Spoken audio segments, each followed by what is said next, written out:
quelques personnes disent qu'il y a de cela 5 ans, vous aviez dit le contraire. Est-ce que vous nous expliquez un peu le paradoxe? Bien sûr. Les amis, c'est encore l'histoire de Philippe Simon. Philippe Simon. Et il y a de cela en 2024, Philippe Simon disait acheter une maison, c'est se mettre la corde au cou. Acheter une maison, c'est s'enfermer dans un crédit, c'est se tuer à petit feu. Parce que vous allez rembourser un crédit pour une longue durée, que cet argent peut s'orienter à faire un business.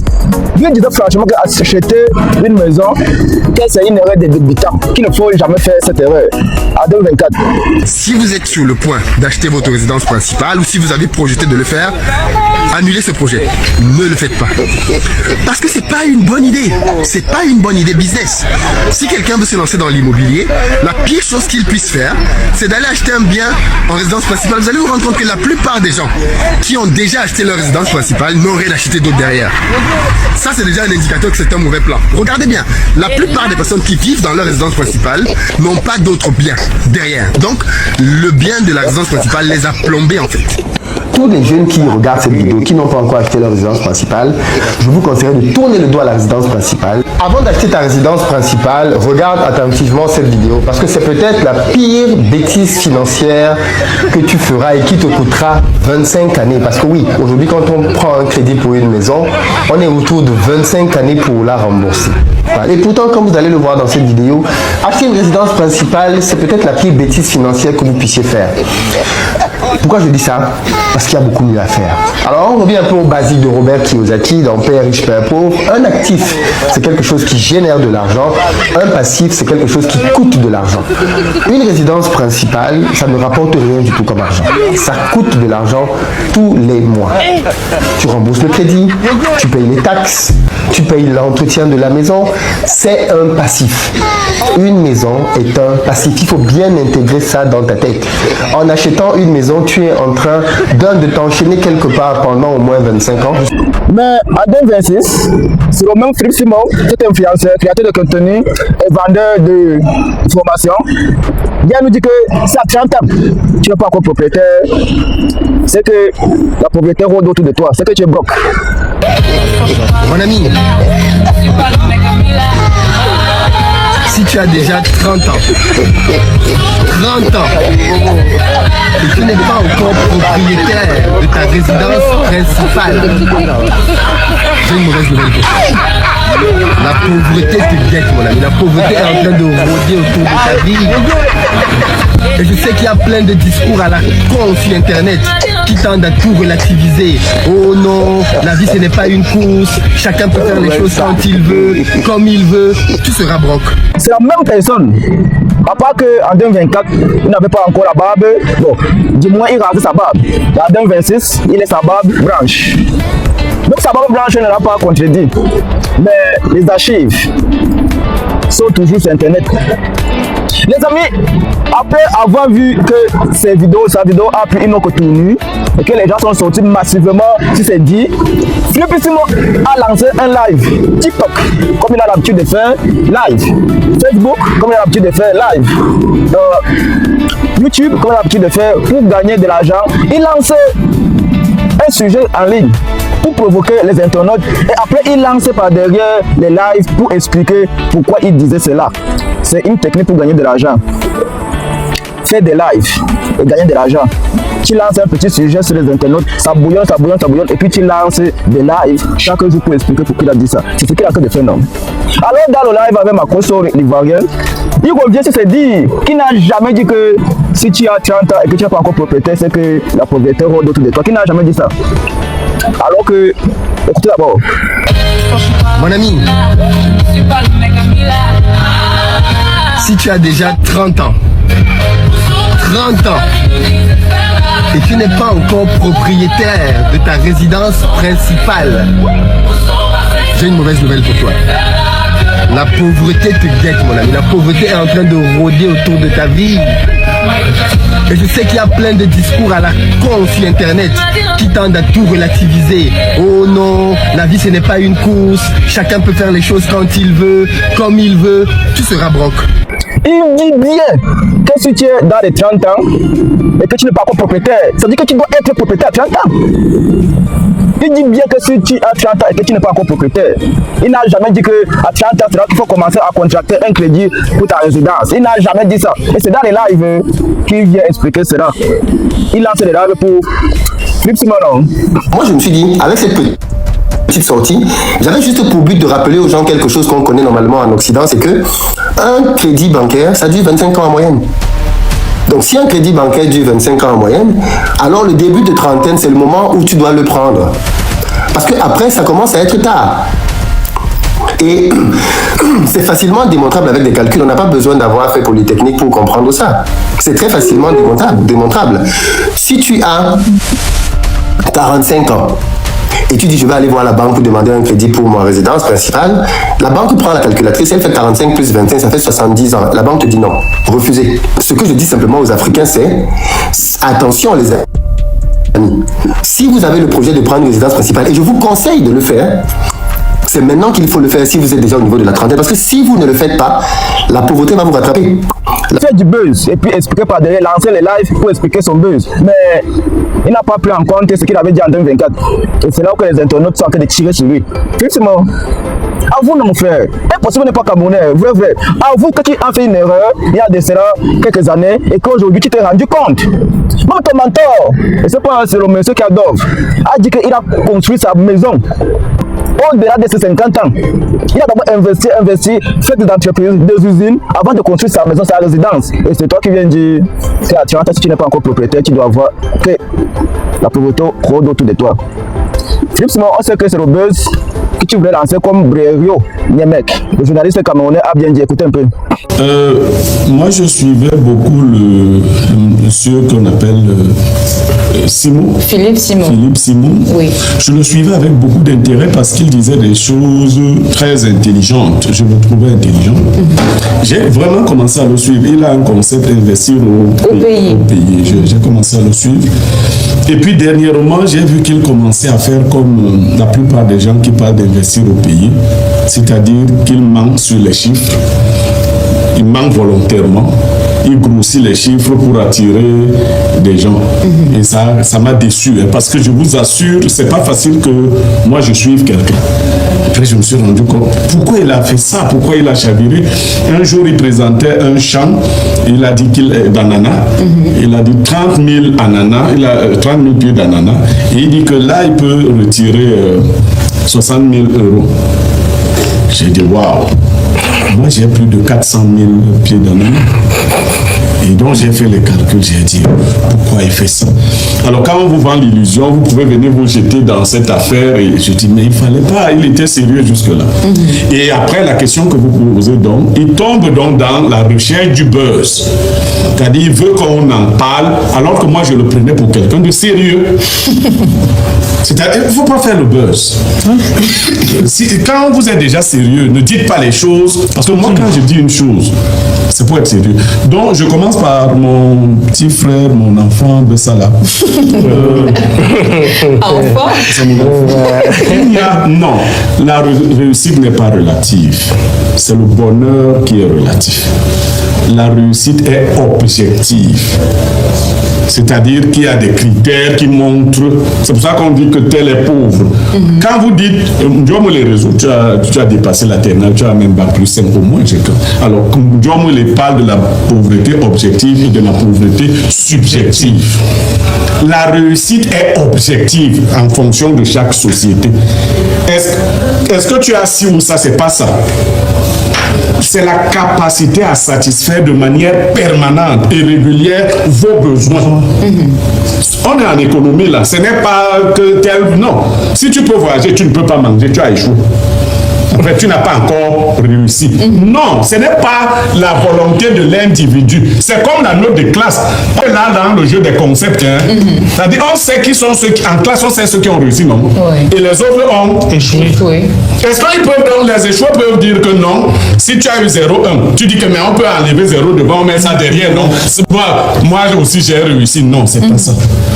Donc, maintenant, revenons à la déclaration de M. Simon et contextualisons-la. Est-ce qu'elle a quelque chose d'objectif? Non, il faisait de la niaiserie, il s'amusait. À 30 ans, objectivement, dans le système qui est le nôtre, c'est une exception d'avoir une maison. Vous n'avez pas les moyens parce que l'école, on achève le lycée entre 19 et 21 ans. On achève l'université entre 26 et 28 ans. Je dis si on achève. Ok. Je ne parle même pas d'avoir le doctorat. Pas doublé. Non, je suis objectif. On commence donc à travailler chez nous entre 24 et 30 ans. C'est pour cela qu'on bloque les concours à 32 ans. Alors, si vous commencez à travailler 2 ans après, si avoir une maison, c'est monter les papas et les trucs comme ça. Mais c'est pas de ça dont il parlait, puisqu'il montrait des maisons. Tout à fait. C'est-à-dire, si vous travaillez par exemple dans la fonction publique, même si vous prenez tout votre salaire de 3 ans, ça ne peut pas construire une maison. C'est-à-dire, vous ne mangez pas, vous ne buvez pas, vous ne faites rien. Maintenant, si vous sortez même de la fonction publique, pour être dans l'entrepreneuriat, 3 ans, ce n'est pas suffisant pour se construire une maison. Et plus, je vais plus loin. Un entrepreneur qui a pour idée de se construire une maison est un mauvais entrepreneur. C'est de l'échec en fait. C'est quand on est riche qu'on construit les maisons. La maison est une valeur qui ne produit pas. On appelle la thésaurisation de l'argent. Donc on ne commence pas... Moi, j'ai donné plein de conseils aux jeunes fonctionnaires. Je dis aux jeunes que vous échouez, les fonctionnaires, surtout les enseignants. Quand un enseignant attend son rappel, mais qu'est-ce qui le pousse à le faire? C'est qu'en fait, l'entrepreneuriat est trop risqué. Oui. Les gens préfèrent avoir des rentes. C'est-à-dire que quand il a son argent, là, c'est 6 millions, il achète le terrain, il lance les constructions. Mais si je vous fais un tableau entre celui qui prend cette option-là et quelqu'un qui prend une autre option, vous verrez que celui qui prend l'option de commencer sa vie par construire une maison ne sera plus jamais riche. C'est très mauvais comme option. Il faut procéder autrement. Parce que l'argent, je prends une maison, une villa au Cameroun, acceptable, c'est 30 millions. 25-30 millions. 25-30 millions. Alors, si vous avez 25-30 millions, vous allez thésauriser ça dans la construction d'une maison pour que les voisins disent que vous avez la maison, que vous n'êtes pas locataire. Moi, je préfère louer une grosse maison de 250 000 que de construire une maison de 30 millions. Parce que pour que quelqu'un mette sa maison à 250 000, il a dépensé 40 millions. Et moi, mes 25 millions, même si je les place seulement à la banque, paye le loyer et j'ai mon capital. 70 000 francs tous les ans. Vous voyez? Eh bien... Donc, c'est bête de procéder ainsi. Donc, soit Simon s'amusait, soit il est devenu bête. D'accord, c'est ce qu'on va retenir. Non, c'est là que ça devient intéressant. Bon. Tu vois? Non, c'est là que ça devient intéressant. Simon voulait... Ce n'est pas le sujet principal. Non, Simon voulait... Chuter dans... Non, Simon voulait faire de la niaiserie. Je viens donc de recadrer. Maintenant, qu'est-ce qu'il faut faire si on a entrepris très tôt? Il faut mettre l'argent dans ce qu'on appelle les valeurs refuges. Entre construire une maison et acheter des terrains, sans construire, acheter des terrains. Parce qu'à la différence de la maison, le terrain prend de la valeur au fur et à mesure que le temps passe. Alors que la maison au Cameroun perd de la valeur que le temps passe. La maison que vous avez construite à 30 millions, si vous voulez la revendre, 10 ans après, on va vous donner 15 millions. Donc vous avez perdu. Si vous achetez le terrain de 30 millions, 10 ans après, il est au moins à 150 millions. Et si la maison en question que vous avez construite à 30 millions, elle est toujours en bon état, vous pouvez la vendre? Non, c'est pas ça le problème. C'est que à l'époque où vous voudrez la vendre, d'autres maisons plus... Ce qui est modernité à votre époque où vous construisez sera dépassé largement. Vous voyez? D'accord. Alors, si quelqu'un connaît ce que c'est que l'argent, la maison est la dernière option. Mais pour ceux qui préfèrent avoir des rentes, et les fonctionnaires sont champions, les enseignants, c'est des gens peureux. Donc, quand un enseignant, même jusqu'à l'université, a un peu d'argent, il court vite. Moi, quand j'étais à l'université, j'entendais les professeurs d'université se vanter. Un prof tel a construit sa maison. On mangeait la maison. Donc, il a eu tout son argent, il est allé construire la maison. D'accord, très bien. La maison, là, tu risques la vendre, tu risques la brader. Tu as l'ancien buzz, et puis ça pris la toile et tu es venu expliquer, lancer les lives par derrière pour gagner de l'argent sur les lives dans toutes tes plateformes. C'est là que tu gagnes ton argent, mon ami. Tu n'es pas entrepreneur, tu es un créateur de contenu. Si créateur de contenu est égal à entreprendre, c'est que tu es un entrepreneur dans les réseaux sociaux, c'est tout. Maintenant, franchement, il faut maintenant nous montrer, parce qu'au début, quand tu es arrivé back to Africa, investi au pays, tu nous présentais ton parcours. Tu nous présentais tes hectares de pastèques, tes élevages de porcs, tes restaurants. Aujourd'hui, c'est passé où? Pourquoi tu ne nous montres plus la traçabilité? Pourquoi tu ne nous montres plus qu'est-ce qui en devient ces investissements sur les hectares, son élevage? Quel devient ton élevage de porcs, de poissons, tes cultures, de pastèques et j'en passe. Maintenant, tu nous as présenté des voitures. Si c'était quelque chose comme ça, là, des voitures de route.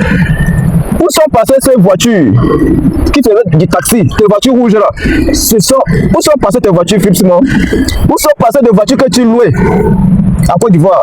Des appartements encore. Où sont passés tes appartements que tu vendais ou bien que tu louais? Où sont passés les appartements? Aujourd'hui, tu nous dis que tu as que de construire un immeuble 5 étoiles, bien standing, à Yaoundé. Donc, c'est-à-dire, toi, tu fais sur des projets que tu ne montres pas pour venir larguer, arnaquer, lancer des formations sur des projets que tu as en tête, que tu lis les livres. Tu viens dire que tu as des projets alors que tu n'en as pas. Tu parlais seulement pour attirer de l'audience, pour attirer des jeunes encore naïfs dans l'entrepreneuriat et payer leur argent pour te suivre et payer tes formations. Or, il n'y a aucun produit, il n'y a aucune entreprise qui t'appartient. Tout ça, c'est pour tes mentors. Pour tes mentors.